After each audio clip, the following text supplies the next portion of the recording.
अरे एक मिनट भैया, खाई भी मचा दो।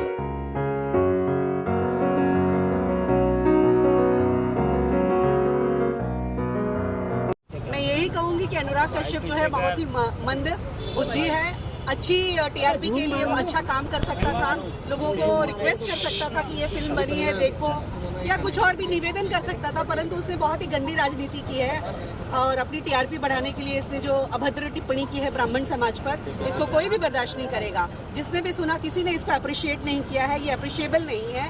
और मैं यही कहूंगी कि इसको तो हमने आज यहाँ पुतले को जूता मारकर छोड़ दिया है, परंतु अगली बार कोई भी इस तरह की हरकत करेगा तो उसके ऑफिस में घुसकर उसका कॉलर पकड़कर उसको जूतों की माला पहनाई जाएगी और बिल्कुल भी बख्शा नहीं जाएगा। और मैं महिला मोर्चा की तरफ से इस चीज़ का ये देती हूँ, प्रॉमिस करती हूँ कि इस तरह की गंदी बयानबाजी करने वालों को समाज में नहीं छोड़ा जाएगा, चाहे वो किसी भी वर्ग का एक्टर हो, डायरेक्टर हो, प्रोड्यूसर हो, अपने घर में होगा, परंतु समाज के साथ और हिंदुत्व के साथ उसका ये खिलवाड़ नहीं चलेगा। लेकिन मुंबई में तो है ही नहीं अभी वो मैम मुंबई में तो है ही नहीं अभी वो, फिर तो मुंबई में कब तक वो बच के रहेगा, कब तक वो अपने परिवार को छोड़कर रहेगा? कभी न कभी तो आएगा। भले उसने माफी मांगी है, परंतु इस तरह से समाज उसको माफ नहीं करेगा। उसके ऊपर जो भी धाराएं लगेंगी वो हम लोग चाहेंगे कि पुलिस प्रशासन से और हमारे माननीय मुख्यमंत्री देवेंद्र जी से रिक्वेस्ट का ज्ञापन भी हमने डाला हुआ है कि उसके ऊपर कड़ी से कड़ी कार्यवाही हो। सर आप क्या कहेंगे? सर आप जय श्री राम, जय श्री राम, जय श्री राम, जय श्री राम। देखिए, माइक थोड़ा ऊपर उठाओ ना भाई। ये जो बयानबाजी की है, ये एक तो उनको करना नहीं चाहिए था, और जिस फिल्म को लेके उन्होंने बयानबाजी की है उस फिल्म से उनका कोई लेना देना है ही नहीं। तो कुल मिला के, क्योंकि हम लोग भी कई देख रहे हैं, कई सालों से अनुराग कश्यप का काम है नहीं, और बीच में जो है अभी कल एक स्टेटमेंट दिया मनोज मुखर्जी ने, बहुत अच्छा बोला कि ना उनके पास काम है ना उनके पास पैसा है, वो तुच्छ राजनीति कर रहे हैं कि उनको लोग याद करें और उनको बुलाए काम के लिए। जो है ये तो हो गया। जो है अभी अनुराग कश्यप फिलहाल जो है पता लगा मुंबई में नहीं है, तो जल्दी ही कहीं ना कहीं मुलाकात होगी उनसे, और उनका भी हस्त ना वो संजय लीला भंसाली वाला करना है कि जहाँ मिले जूते निकाल के मारना है। उसके बाद देखा, और हमने बोल के भी रखा है अपने संगठन से आए लोगों से कि वो कहीं भी दिखे, कहीं शूटिंग कर रहा हो, जाके मारो उसको, फिर देखेंगे जो है क्या करना है। क्योंकि ब्राह्मणों का अपमान तो बाकी लोग बर्दाश्त कर सकते हैं, हम नहीं बर्दाश्त करते, क्योंकि हम क्षत्रिय हैं और सनातन सेना चला रहे हैं। सनातन सेना का मतलब क्या है कि सब धर्मों का सम्मान करें और सब धर्मों को लेके चलें। तो और उस सनातन सेना की नींव रखने के लिए जब हमने शुरुआत की तो एक ब्राह्मण ही था जिसने हमें सजेस्ट किया। अब ब्राह्मण का ही अपमान, ये तो बर्दाश्त से बाहर है जो है। और अभी आने वाले समय में भी अभी किसी न किसी को सबक सिखाना पड़ेगा, तभी ये समझेंगे कि अब ना ये पब्लिसिटी लिए जो फिल्मों में कभी ब्राह्मण के ऊपर, कभी क्षत्रिय के ऊपर, कभी धर्म के ऊपर कुछ भी डाल देते हैं, ना डालें। उनका जो काम है, फिल्मों का काम है मनोरंजन कराना, वो मनोरंजन के लिए ही फिल्में बने, ज़्यादा अच्छा है।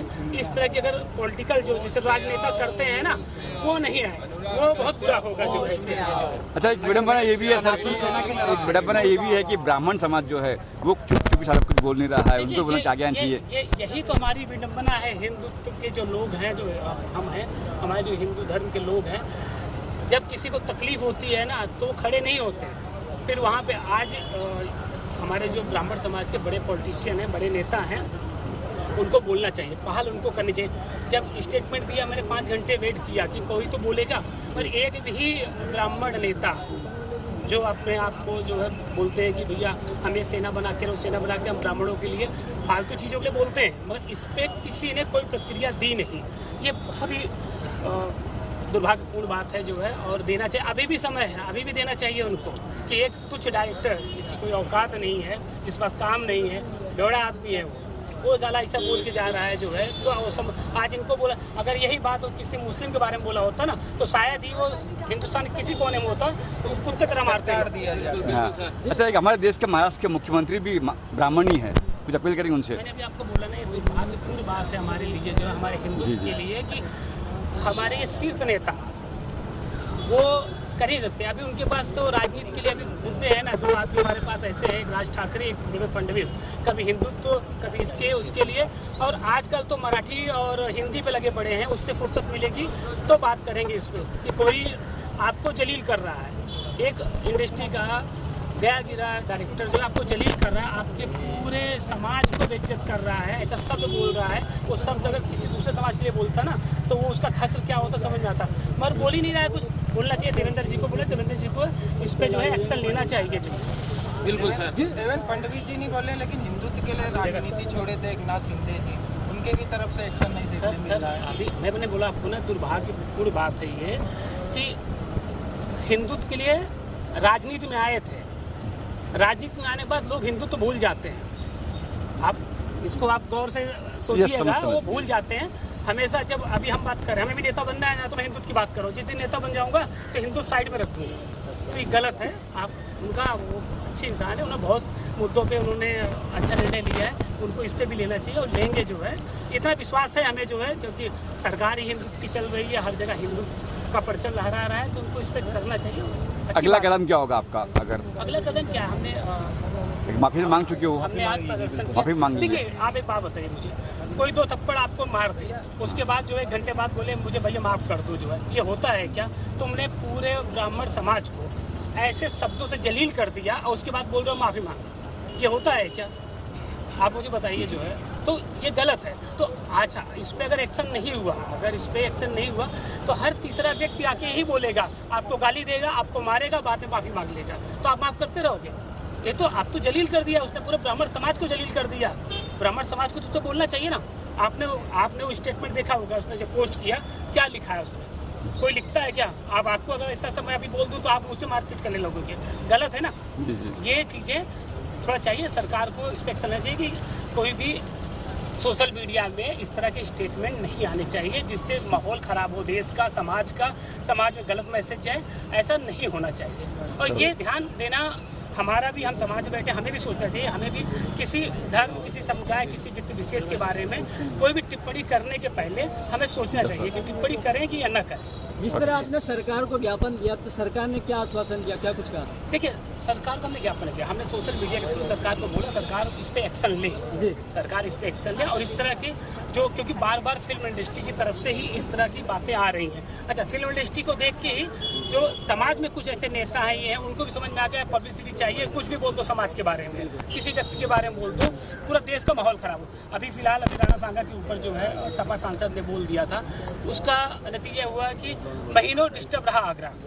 पर्यटन क्षेत्र है, वो लोग आते विदेशों से आते हैं, मगर एक व्यक्ति के बोलने की वजह से पूरा 1 महीने तक पूरा जो है आगरा डिस्टर्ब रहा। तो बोलना ही क्यों जब आपको। अच्छा, दूसरी बात है कि जो चले गए, जो हमारे पूर्वज जो चले गए, जो है हमारी आस्था है उनके प्रति, हमारी श्रद्धा है, मगर हमें उनके बारे में बात क्यों करनी चाहिए? बिल्कुल। हमें आज अपने फ्यूचर, अपने देश के बारे में बात करें, देश किस लेवल पे जाए, कहाँ तरक्की जाए, हमें जानबूझ के उकसाया जाता है। आपके किसी संत महात्मा या किसी महापुरुष के बारे में जानबूझ के बोला जाता है और उसका समुदाय से जोड़ के बोला जाता है। क्षत्रिय समुदाय, ब्राह्मण समुदाय, यादव समुदाय या जो दलित समुदाय की आप भिड़ो, आपस में झगड़े करो, तो उससे हमारा एक ही है कि मैसेज जाना चाहिए कि हमें बहुत सोच समझ के किसी बारे में बोलना चाहिए और हमें सोच समझ के प्रदर्शन भी करना चाहिए। ऐसा नहीं कि कोई बोल दिया मुड़ के चले आए, तो नुकसान हमारा ही है। एक सवाल सर इसके हटके है, औरंगजेब की कब्र खोदनी चाहिए या रखनी चाहिए, क्या देखिए, मैंने आपको क्या बोला, हम एक संगठन ऐसा चला रहे हैं, हर धर्म का सम्मान है। मैं बोल रहा हूँ, मैं अपने धर्म के लिए काम कर रहा हूँ, मैं अपने धर्म को आगे बढ़ाने के लिए काम कर रहा हूँ। उनका धर्म उनका है, वो अपने धर्म के लिए काम कर रहे हैं, तो हम क्यों किसी धर्म में हस्तक्षेप करें?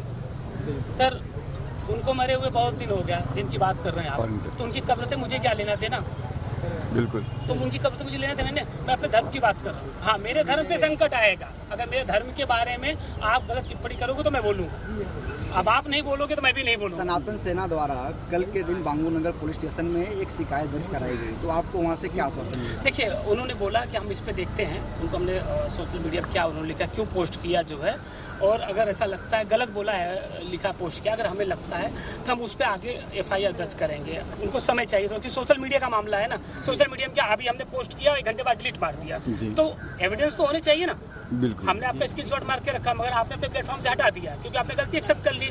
तो उनको भी चाहिए चीज़ें कि हमारे पास एविडेंस हो, तो पुलिस करेगी। पुलिस ने हमें बोला है, हम उस पर जो भी होगा कार्रवाई करेंगे जो है। और ये हमारा जो प्रदर्शन था, हमारा प्रदर्शन का किसी को तकलीफ देने का नहीं था, हमें ये सिर्फ था कि हमारी बात लोगों को समझ में आए कि आज अगर हमने छोटा प्रदर्शन किया है, कल अगर आप बोलोगे तो हम इससे बड़ा प्रदर्शन करेंगे और उग्र भी हो सकता है, क्योंकि बार बार हम बर्दाश्त नहीं करेंगे कि कोई व्यक्ति किसी समुदाय या किसी महापुरुष या किसी संत के बारे में बोल के निकल जाए। क्योंकि आपको पब्लिसिटी चाहिए ना, मगर हमें हमारा समाज चाहिए, हमारी संस्कृति चाहिए कि हम अपनी संस्कृति को मेंटेन रखें जो है। देखिए ये तो एक बहुत छोटा सा टोकन था, एक संदेश देने मात्र के लिए कुछ लोग जमा होकर हमने संदेश दिया है। अगर इस पर उचित कार्रवाई पुलिस ने नहीं किया या अनुराग कश्यप ने इस तरह का बयान, माफ़ी मांग लेना मात्र इससे नहीं होगा, उनको कुछ ठोस बोलना पड़ेगा, समाज के लिए ठोस करना पड़ेगा। इस तरह से समाज को बांटकर बयान देना ये अपने आप में गलत है।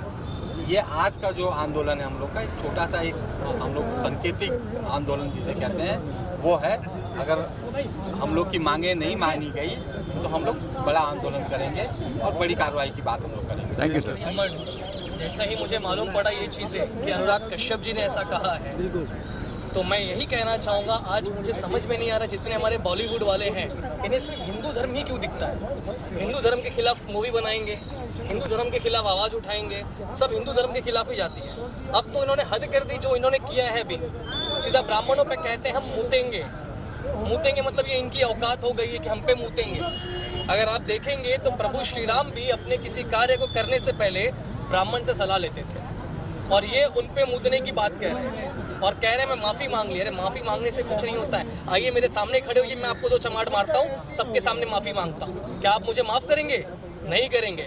अगर आप बोलते कि मैं माफ़ी मांगते उससे काम खत्म होता है, तो मैं सिर्फ एक ही चीज़ कहूँगा, मेरे सामने आइए, मैं आपको सभी के सामने 2 चमाट मारूंगा और आपके सामने माफ़ी मांगूंगा, फिर आप क्या कार्रवाई करते देखता हूँ मैं। तो मैं यही चाहता हूँ, इन पे कड़ी से कड़ी कार्रवाई होनी चाहिए, क्योंकि हमारे संविधान के हिसाब से, मैं एक प्रोफेसर भी हूँ, जहाँ तक का मुझे इस बारे में नॉलेज है कि हमारे संविधान में चीज़ लिखा है, किसी भी जाति, वर्ग या धर्म पे अगर कोई उंगली उठाता है तो उस पर संविधान के तहत अलग कार्यवाही की जाती है। और अभी हमारी संहिता बनी है BNS, ये अलग दौरे से चल रही है और इन पे कड़ी से कड़ी कार्रवाई होनी चाहिए।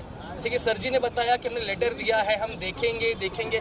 ये देखना नहीं है, ये स्टेटमेंट पूरे इंडिया में चल रहा है। आपको इस पे कड़ी से कड़ी कार्रवाई करनी चाहिए। यदि आप कड़ी से कड़ी कार्रवाई नहीं करेंगे तो मैं एक युवा नेता होने के नाते ये भी कहूँगा कि हमारे सारे युवाओं जहाँ जहाँ होगा इनके खिलाफ आंदोलन और प्रदर्शन कार्य चालू रखेंगे। Thank you. सनातन सेना का प्रत्येक कार्यकर्ता, ये जूता केवल दिखाने के लिए नहीं है, सनातन सेना का प्रत्येक कार्यकर्ता ऐसा ही जूता उनके लिए हाथ में लिए टहल रहा है और ढूंढ रहा है। अब वो जब भी मिलेंगे जूता खाएंगे, इसलिए निश्चिंत रहे वो। और ये सभी के लिए मैसेज है कि जो ये जितने बड़बोले आए दिन पैदा हो रहे हैं सोशल मीडिया पे, ये ऑनलाइन जो है ज्ञान करेंगे और उनको ऑफलाइन जूता पड़ेगा। ये सीधा मैसेज है। तुम ऑनलाइन बकचोदी करोगे, ऑनलाइन ज्ञान करोगे और तुम्हें जूता ऑफलाइन मिलेगा। इसलिए बहुत ध्यान से इस बात को सीधा मैसेज मिल चुका है। समझ लीजिए। सेना ने ये सांकेतिक प्रदर्शन किया हुआ है अनुराग कश्यप को बताने के लिए कि सुधर जाओ, मौका है।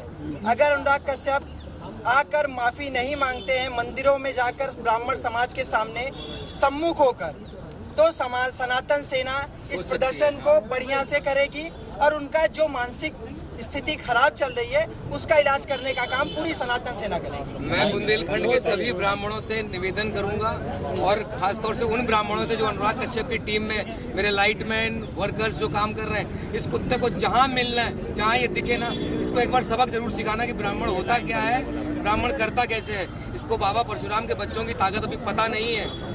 अभी ये जूता जो पहनाया गया है, बहुत जल्दी दिखाएंगे। अभी ये जूता जो पहनाया गया ये संकेत है, कल ये जूता उनके मुंह पर भी पड़ सकता है अगर वो सुधरेंगे नहीं तो। देखिए, सनातन सेना के द्वारा जो ये कार्यक्रम किया गया है, ये मेरे हिसाब से मुझे लगता है कि ये देश के लिए बहुत बड़ा योगदान है, क्योंकि जो भाषा का उन्होंने उपयोग किया है वो केवल अपनी पब्लिसिटी के लिए नहीं किया है, वो एक तरीके से समाज में वैमनस्यता पैदा करके समाज के माहौल को खराब करने का काम किया है। तो हम तो सुरजीत सिंह जी को बहुत बहुत धन्यवाद देंगे, क्योंकि आज हमारे देश के अंदर इस तरह की शक्तियाँ हमारे देश की शांति को, हमारी देश की एकता को तोड़ने में लगे हुए हैं। क्योंकि उनको मालूम है कि जब से आदरणीय प्रधानमंत्री मोदी जी ने देश का नेतृत्व किया है 2014 से, समाज के बीच में जो खाई थी उसको पाटा है और आज देश 2047 में विकसित राष्ट्र के लिए अग्रसर है। तो चूंकि इस तरह की शक्तियां जो राजनीतिक रूप से इस विचारधारा को परास्त नहीं कर पाती हैं, वो इस तरह के लोगों को आगे करके, जिनका कोई वजूद नहीं है, किसी भी समाज के बारे में अपशब्दों का इस्तेमाल करके समाज के बीच में आपस में लड़ाई झगड़ा पैदा करने का प्रयास करती हैं।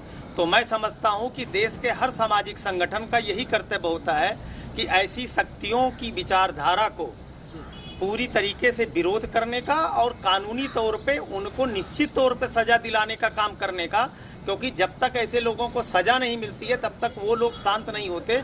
और वो उनको क्या लगता है, ऐसा बोल दिया, बाद में माफ़ी मांग लिया, उनकी पब्लिसिटी हो गई। मैं समझता हूँ कि राष्ट्रीय सुरक्षा अधिनियम के तहत उनके खिलाफ कार्रवाई की जाए, क्योंकि ये जो कार्य उन्होंने किया है वो भारत की सुरक्षा के लिए खतरा है। क्योंकि अगर समाज में मान लीजिए ब्राह्मणों को आपने बोला कि मैं उनके ऊपर मुँह, अब ब्राह्मण समाज उद्दलित होकर दूसरे समाज के बारे में गलत शब्दों का इस्तेमाल करेगा, तो दो समाज जब आपस में भिड़ेंगे तो समाज की शांति के लिए खतरा पैदा होगा। और ये हम बिल्कुल नहीं चाहते, क्योंकि हम सभी सनातनी लोग देश की एकता के लिए कार्य करते हैं और सभी संगठनों का मूल उद्देश्य यही है। ओके जी, थैंक यू सर, सारी बताइए जी। तो अभी जिस विषय में हमने वक्तव्य दिया है, हमारे सुरजीत सिंह जी सनातन सेना के राष्ट्रीय अध्यक्ष हैं, फिल्म प्रोड्यूसर भी हैं और बहुत ही प्रतिभाशाली युवा नेता के तौर पर हम उनको देखते हैं। तो चूँकि अटल बिहारी वाजपेयी जी की विचारधारा पे बना जो संगठन है अटल सेना, हम लोगों का यही कर्तव्य है कि समाज के जो युवा हैं उन सब लोगों को राजनीति में आने की ज़रूरत है, क्योंकि राजनीति अब हम जैसे लोगों का, युवा लोगों का, पढ़े लिखे लोगों का कार्य हो गया है। क्योंकि जब तक हम लोग राजनीति को एक प्रोफेशन नहीं बनाएंगे तब तक राजनीति में जो गंदगी वो दूर नहीं होगी, और गंदगी को दूर करने के लिए ऐसे युवा नेताओं का आना जरूरी है। और अटल सेना हमेशा इस तरह के युवा और प्रतिभाशाली नेताओं का सम्मान करती है और अटल सेना इस मुद्दे पर सुरजीत सिंह का पूरी तरीके से समर्थन करती है और सनातन सेना के लिए अपना योगदान देने का वचन निभाती है।